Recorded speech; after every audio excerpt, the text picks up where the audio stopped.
Live from the Stone Academy Medical Assisting Studio. WZMX-FM and WZMX HD1 Hartford. Always on radio.com. Hot 93.7. It's time to stop the music and let the voices be heard. Call 860-674-9307 and let's talk. Hello? It's time for Voices with your host, DJ Biggmann on Hot 93.7. Okay. Another edition of Voices here on Hot 93.7, hot937.com. Biggmann here. And if you've been tuned in for the last few weeks, you know exactly what we're doing, man. We talk about the pressing issues, those things that most of my listeners may have questions about. Sometimes there are questions that I may have or people here in the studio. But what we want to do is maybe discuss some of these things and discuss it from a genuine point. And hopefully at some point we'll be able to come up with some answers. And in the in-between time, we'll have a chance to talk to people who are doing big things in the community, things that may be of interest to us. All right. And it's not just here in Connecticut, but it's in Western Massachusetts and as well as Long Island, New York, because we have a reach out there as well. So for those people who are interested in being a part of the show, all right, you can send me an email at biggevents, BIGGEVENTS @gmail.com. Or you can reach me here at the radio station at 1-800-488-9307. But this week is my honor to have a special guest on the line. I want to make sure that I say this the way it's supposed to be said, okay? She's the assistant principal at High School of Commerce in Springfield, okay? I have Dr. Jada Waters on the line. Jada, are you there? Yes, I am. Thank you so much for having me on the show today. Oh, absolutely. Now, we want to jump right in. Let's, first of all, give us a background of some of the things you're doing, because you're doing a lot of stuff right now. And then we'll break it down piece by piece, because these may be some things of interest and some programs that people really need to know about, and they may be looking for something similar to this, and they didn't even know that it existed. So let's go. Let's go. So my name is Dr. Jada Waters. I'm the assistant principal at the High School of Commerce in Springfield, Mass.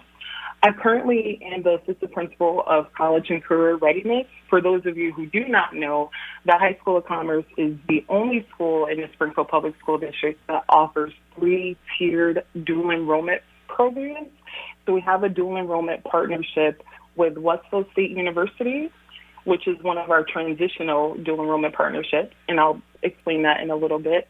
We have a partnership with Worcester State University and also Springfield Technical Community College. We also have an internship partnership with this organization called Propel America, where they offer seniors a workplace readiness skills course, and then they have the opportunity to participate in a certificate program at Springfield Technical Community College, where they get a paid internship and a mentor to guide them along the way. Wow.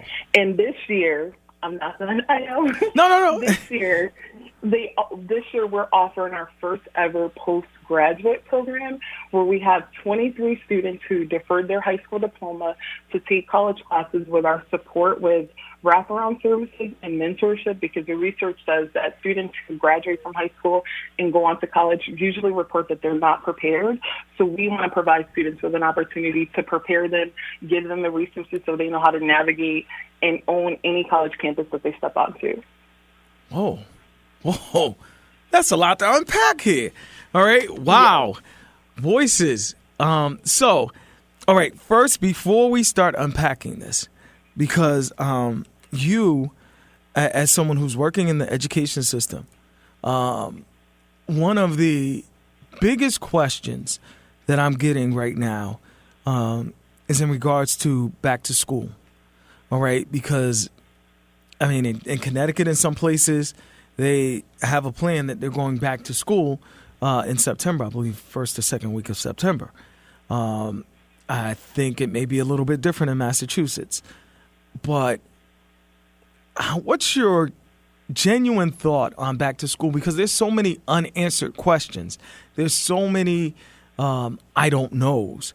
And what's your feeling as someone who, you know, you've seen the pros and cons. You're in the trenches, so to speak. So you deal with the students. You understand you understand the difficulties and you understand, where there may be some weak links, where there may be some, miscommunications, where there may be some need for improvement.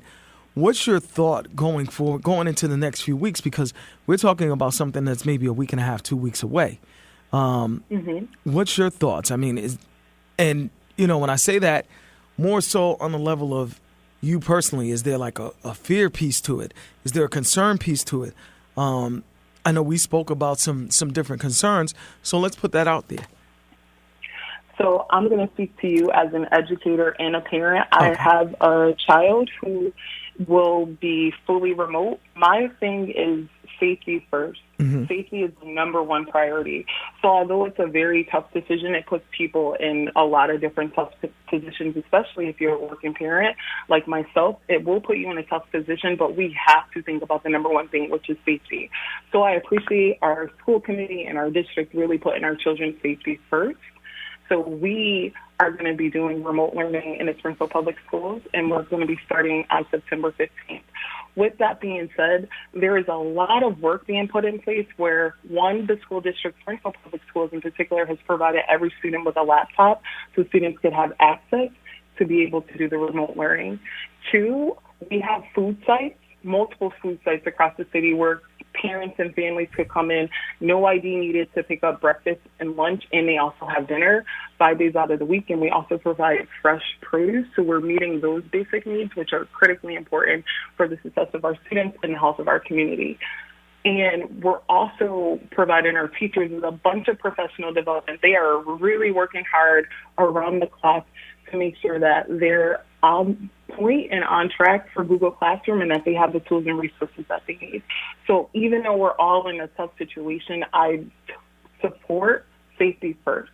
Mm-hmm. So our kids' safety, my safety, as an administrator in school, I will be exposed to students and teachers, and I just want to make sure that I'm safe and my family is safe. So safety is the number one priority when it comes to the remote learning. Right. Now, we spoke a couple of days ago, and what I said to you was that I feel like maybe going into the summer months, it was this thought, okay, well, we'll be back in school by September. And so now things aren't progressing in terms of things opening up and more answers and so on when it comes to COVID and everything else. Doesn't seem like there's the progress that everyone expected.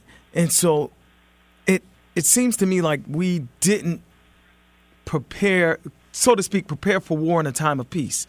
So during these summer months, it seems like, everyone took that as a time to, let's take a breather, let's relax, let's chill out. And now we're at crunch time, and it's like, okay, we got to make these decisions. We got to figure this out. We got to figure that out because we don't know if it's safe to go back, but maybe we need to go back. And so it's the scramble because even if let's just say everyone just, boom, went back to school in the next couple weeks. If there's a situation like we've been seeing in different places where there becomes an outbreak here, an outbreak there, and then it's the scale back thing, if we had some things in place beforehand, this wouldn't be such a difficult task to handle at this time. What are your thoughts regarding that? So my thoughts regarding it is when we first got hit with COVID-19 back in March, mm-hmm. I think it was a really tough transition for everyone because we did not know, mm-hmm. right? We mm-hmm. didn't know kind of like how to prepare for it. Right. It just kind of happened to mm-hmm. us.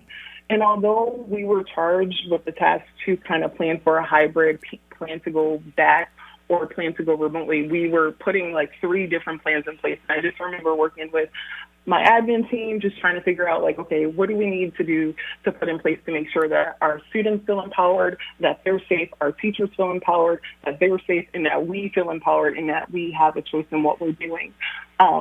So even though there was a little bit of a waiting period of kind of what the next steps were going to be, I do feel like we're more prepared